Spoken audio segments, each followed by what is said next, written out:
Hey everybody, good Tuesday morning. Keep moving around. It's hard to get and then I got shadows of things on my. It's hard to get this morning light right. Hey, Boom Boom. Hey, buddy. But anyhow, good morning, everybody. Okay, look at this big old fat boy right here. Hey, buddy. Oh, don't be kissing me. Say good morning to everybody. Gracie, I can't pick you up. Anyhow. Oh, get down, don't get hurt. No, now, enough. um, it is 8 o'clock this morning as I'm sitting out here in the back yard. And on my morning post, I call this post the corn at Constance's house because I have bird feeders out here, and within the bird seeds that they go through, I guess there's corn. So now a whole little thing of corn is starting to grow.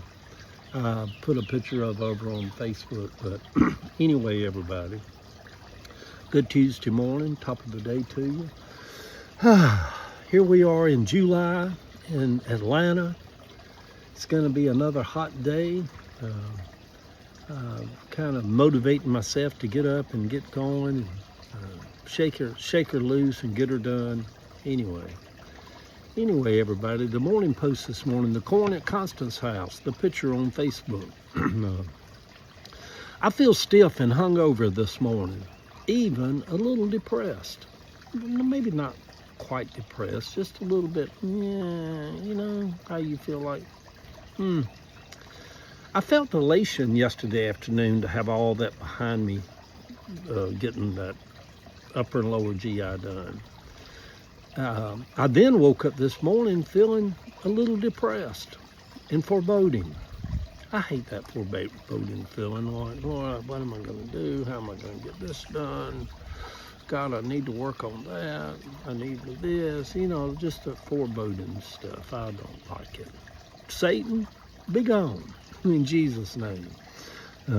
In reading about propofol, the drug that killed Michael Jackson, which is what they give you a lot of times, what they gave me yesterday.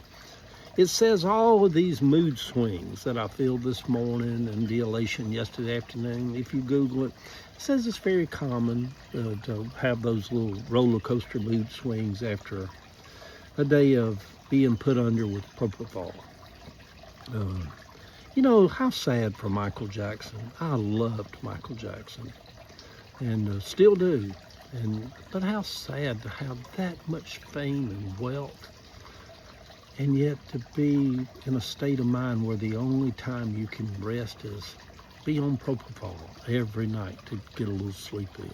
Yeah, sad, isn't it? I don't seem to have as many mood swings as I've got to this age. I'm pretty steady most of the time. I still a little kooky sometimes, a little snappy. A little Bratcher. They call it the Bratcher gene. Looking back over the Bratcher side of the family, my mama's side, there did seem to be a lot of depression among the Bratcher side of the family and people that had really weird mood swings and anger management problems. Maybe it came from Granddaddy Bratcher, because with Granddaddy Bratcher, with Granny Bratcher, I never ever knew Granny to ever be down in the dumps or depressed and this and that and the other. And God knows she had reason to be. But maybe it came from Granddaddy Bratcher. He just always seemed so grouchy and ornery. He was that whole stereotypical of get off my lawn kind of old grouchy man. I never knew my mama to be a depressed person or deal with depression. And Lord knows, looking over her life, she had every reason to get depressed and be depressed.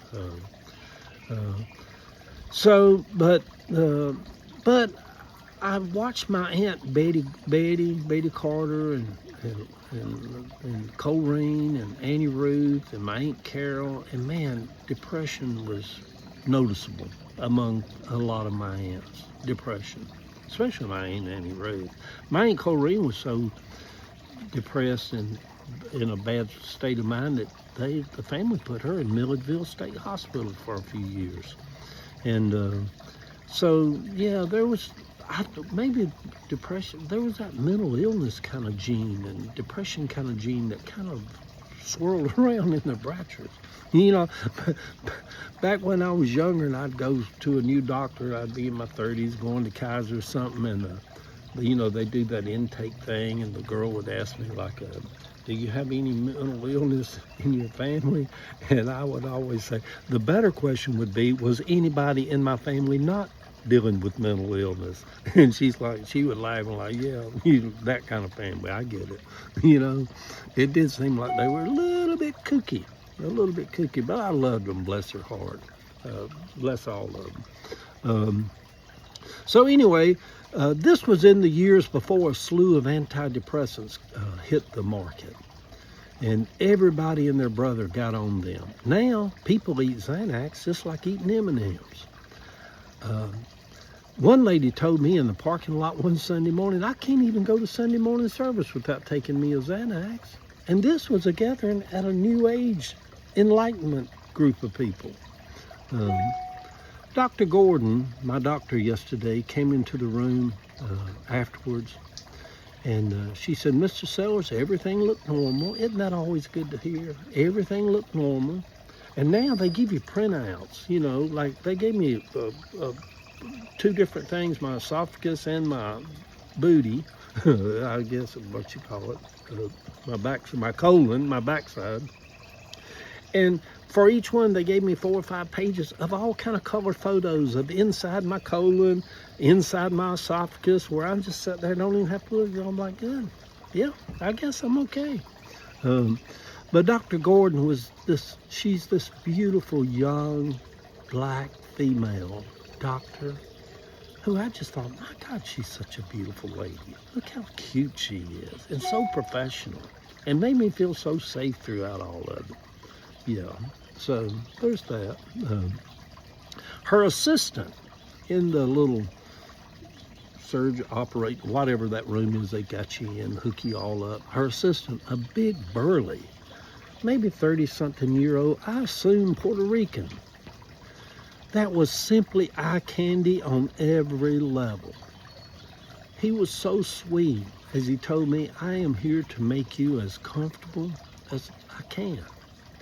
And in the back of my mind, I was thinking, you could make me really comfortable if you'd go home with me after all of this. He was just such a handsome, beautiful man that I just thought, good Lord, how precious and sweet is he, you know?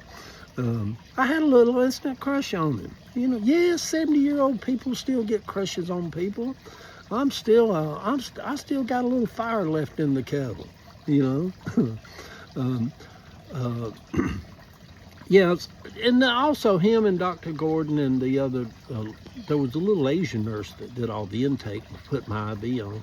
And, but every time I have these experiences with healthcare professionals, I just think, man, these people are really in their calling. They're called to do this. They're just so dedicated and sweet, and people, I don't know. I love it. Yeah, I love it. All right, Eddie, go on. I have learned to be patient at this age. Understanding things take time. Not everything snaps back so quickly. So on mornings like this, well, I feel a little bit down. I understand what's going on more so than I did when I was young. Back when I was young, I'm like, ooh, the devil's really just trying to pull me down this morning. No, there is no devil, y'all. There's no devil warring against you. There's no energy forces that's evil from the pits of some dark place of hell that's fighting against you and trying to bring you down or putting cancer on you. Foolishness. Foolishness is what it is. I have lived long enough that I can spot and see foolishness clearly now.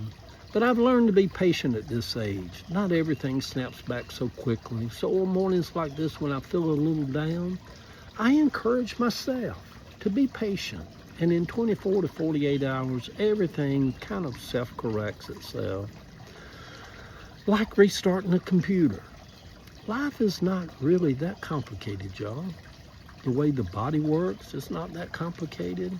We are all self-correcting most of the time.